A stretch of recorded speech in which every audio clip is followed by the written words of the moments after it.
হাদিস নাম্বার ৩৬১। সাইদ ইবনু হারিস রহমতুল্লাহ আলাইহি হতে বর্ণিত, তিনি বলেন, আমরা জাবির ইবনু আবদুল্লাহ রাদিয়াল্লাহু আনহুকে একটি কাপড়ে সালাত আদায় করা সম্পর্কে প্রশ্ন করেছিলাম। তিনি বললেন, আমি নবী সাল্লাল্লাহু আলাইহি সাল্লামের সঙ্গে কোনো এক সফরে বের হয়েছিলাম। এক রাতে আমি কোনো দরকারে তার নিকট গেলাম। দেখলাম তিনি সালাতে রত আছেন। তখন আমার শরীরে মাত্র একখানা কাপড় ছিল। আমি কাপড় দিয়ে শরীর জড়িয়ে নিলাম আর তার পাশে সালাতে দাঁড়ালাম। তিনি সালাত শেষ করে জিজ্ঞাসা করলেন, জাবির, রাতের বেলা আসার কারণ কি? তখন আমি তাকে আমার প্রয়োজনের কথা জানালাম। আমার কাজ শেষ হলে তিনি বললেন, কিরূপ জড়ানো অবস্থায় তোমাকে দেখলাম? আমি বললাম, কাপড় একটিই ছিল, তাই এভাবে করেছি। তিনি বললেন, কাপড় যদি বড় হয় তাহলে শরীরে জড়িয়ে পড়বে, আর যদি ছোট হয় তাহলে লুঙ্গি হিসাবে ব্যবহার করবে। হাদিস নাম্বার ৩৬২। সাহল রাদিয়াল্লাহু আনহু হতে বর্ণিত, তিনি বলেন, লোকেরা শিশুদের মতো নিজেদের লুঙ্গি কাঁধে বেঁধে সালাত আদায় করতেন, আর মহিলাদের প্রতি নির্দেশ ছিল যে তারা যেন পুরুষদের ঠিকমতো বসে যাওয়ার পূর্বে সিজদা হতে মাথা না উঠায়।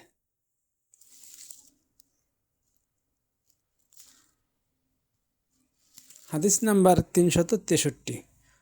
মুগিরা ইবনু শুবা রাদিয়াল্লাহু আনহু হতে বর্ণিত, তিনি বলেন, আমি কোনো এক সফরে নবী সাল্লাল্লাহু আলাইহি ওয়াসাল্লামের সাথে ছিলাম।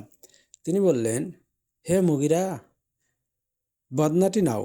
আমি তা নিলাম। তিনি আমার দৃষ্টির অগোচরে গিয়ে প্রয়োজন সারলেন। তখন তার শরীরে ছিল শামি জুব্বা। তিনি জুব্বার আস্তিন হতে হাত বের করতে চাইলেন, কিন্তু আস্তিন সংকীর্ণ হবার ফলে তিনি নিচের দিক দিয়ে হাত বের করলেন।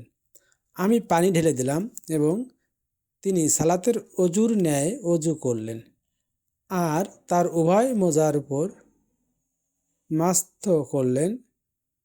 মাসহ করলেন এবং পরে সালাত আদায় করলেন।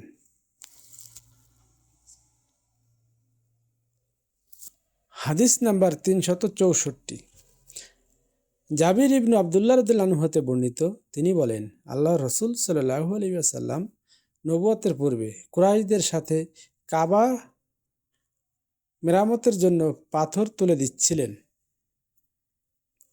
তার পরিধানে ছিল লুঙ্গি। তার চাচা আব্বাস রাদিয়াল্লাহু আনহু তাকে বললেন, ভাতিজা, তুমি লুঙ্গি খুলে কাঁধে পাথরের নিচে রাখলে ভালো হতো।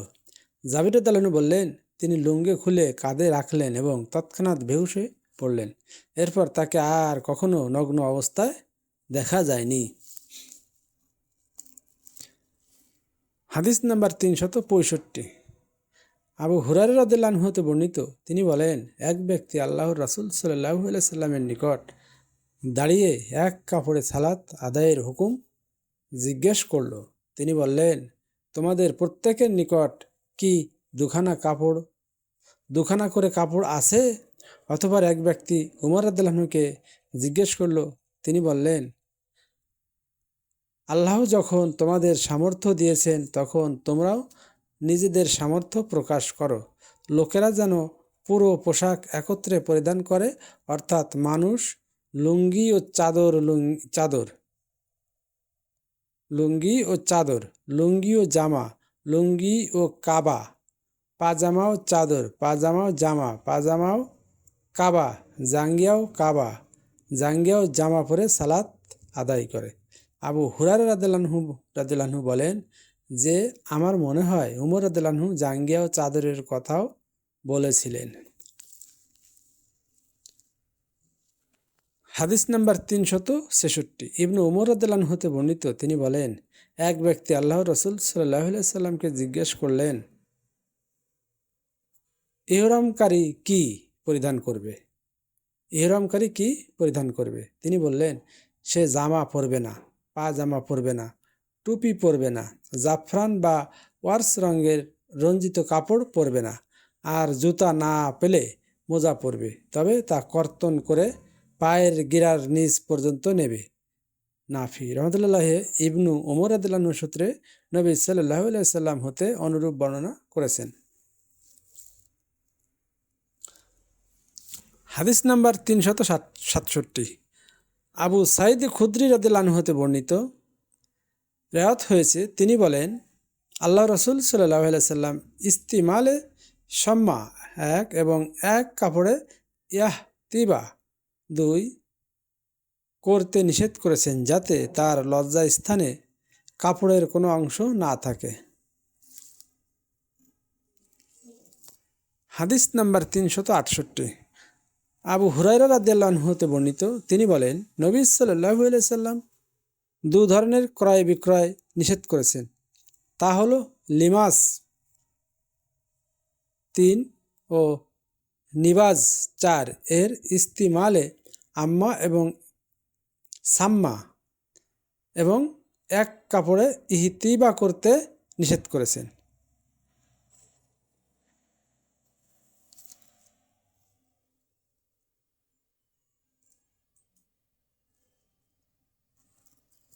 হাদিস নাম্বার 369। আবু হুরায়রা রাদিয়াল্লাহু আনহু হতে বর্ণিত, তিনি বলেন, আমাকে আবু বকর রাদিয়াল্লাহু আনহু যখন আল্লাহ রসুল সাল্লাল্লাহু আলাইহি সাল্লামের পক্ষ হতে তাকে হজ্জের আমির বানানো হয়েছিল, কুরবানির দিন ঘোষকদের সাথে মিনায় এ ঘোষণা করার জন্য পাঠালেন যে এ বছরের পর কোনো মুশরিক বাইতুল্লাহর হজ করতে পারবে না, আর কোনো উলঙ্গ লোকও বাইতুল্লাহ তাওয়াফ করতে পারবে না। হুমায়ুদ ইবনে আব্দুর রহমান রহমতুল্লাহ বলেন, অতঃপর আল্লাহ রসুল সাল্লাল্লাহু আলাইহি সাল্লাম আলী রাদিয়াল্লাহু আনহুকে আবু বকর রাদিয়াল্লাহু আনহুর পেছনে প্রেরণ করেন, তাকে সূরা বারাআতের প্রথম অংশের ঘোষণা করার নির্দেশ দেন।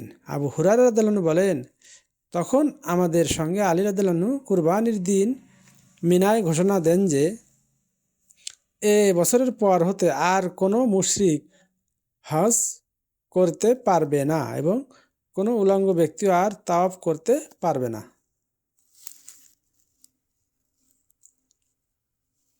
হাদিস নাম্বার 370। মুহাম্মদ ইবনুল মুনকাদির রহমতুল্লাহ হতে বর্ণিত, তিনি বলেন, আমি জাবির ইবনু আবদুল্লাহ রাদিয়াল্লাহু আনহুর নিকট গিয়ে দেখি তিনি একটি মাত্র কাপড় নিজের শরীরে জড়িয়ে সালাত আদায় করছেন, অথচ তার একটা চাদর সেখানে রাখা ছিল। সালাতের পর আমরা বললাম, হে আবু আবদুল্লাহ, আপনি সালাত আদায় করেছেন অথচ আপনার চাদর তুলে রেখেছেন? তিনি বললেন, হ্যাঁ, তোমাদের মতো নির্বোধদের দেখানোর জন্য আমি এমন করেছি। আমি নবী সাল্লাল্লাহু আলাইহি সাল্লামকে এভাবে সালাত আদায় করতে দেখেছি।